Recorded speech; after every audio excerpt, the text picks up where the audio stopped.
Halo kawan-kawan sekalian, dalam video ini kita akan membahas tentang advokasi kebijakan. Sebenarnya, apa yang kalian ketahui tentang advokasi kebijakan itu sendiri? Apakah advokasi kebijakan itu hanya tentang demonstrasi? Atau advokasi kebijakan itu apakah sekedar sosialisasi? Biar kita nggak salah paham, mari kita simak penjelasan berikut ini.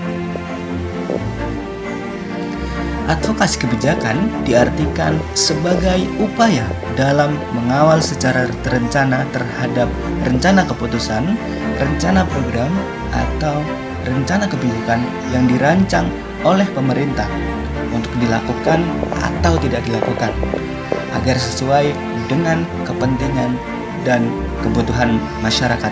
Ingat, kebutuhan masyarakat, bukan kepentingan kekuasaan. Nah, keberhasilan advokasi kebijakan ditentukan oleh kualitas aktor yang memainkan peran dalam advokasi kebijakan tersebut, yang meliputi kemampuan intelektual, kemampuan mengkomunikasikan ide dan pemikiran, kemampuan untuk menjalin relasi politik dan pengorganisasian kekuatan politik, serta kemampuan dalam membangun opini publik.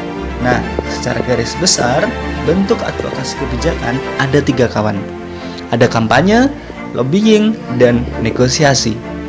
Nah, biar lebih jelasnya lagi, yuk kita perdalam pemahaman tentang advokasi kebijakan dengan salah satu fokus yang sangat krusial di Indonesia, yaitu isu kesehatan stunting. Tahukah kamu bahwasanya WHO telah menetapkan standar angka stunting pada sebuah negara tidak lebih dari 20%. Namun, di Indonesia, angka stunting sudah mencapai persentase 27,67%. Hal ini tentunya menjadikan Indonesia masuk pada jajaran 5 besar negara di dunia dengan kasus stunting terbanyak. Lalu, mengapa isu stunting di Indonesia tak kunjung usai? Ternyata, faktor utama dari tingginya angka stunting di Indonesia disebabkan oleh faktor kemiskinan. Terlebih sejak adanya pandemi COVID-19, Bappenas memproyeksikan angka kemiskinan di Indonesia meningkat sebanyak 55%.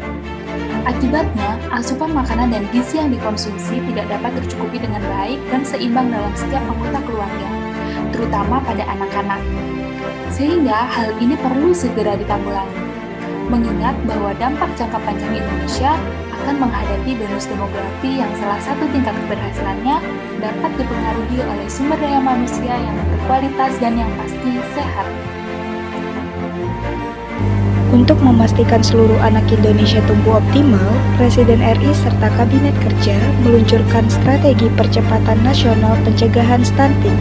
Strategi ini memprioritaskan intervensi gizi di 1000 hari pertama kehidupan yang terdiri dari 5 pilar. Pilar pertama, Presiden dan Wakil Presiden memimpin langsung Stunting Summit tahunan untuk membuat komitmen publik dan arahan lebih lanjut. Sedangkan di tingkat kabupaten dan desa akan diselenggarakan rembuk kabupaten dan rembuk desa. Pilar 2, pemerintah memunculkan kampanye nasional untuk mensosialisasikan pencegahan stunting. Kunjungan rumah diperlukan untuk memastikan keluarga Indonesia mendapatkan pelayanan kesehatan. Penanganan stunting dibutuhkan konvergensi lintas sektor. Untuk membuat perencanaan di kabupaten prioritas, Bappenas, Kemenkeu, Kemendagri membantu membuat perencanaan dan memastikan alokasi anggaran yang efisien.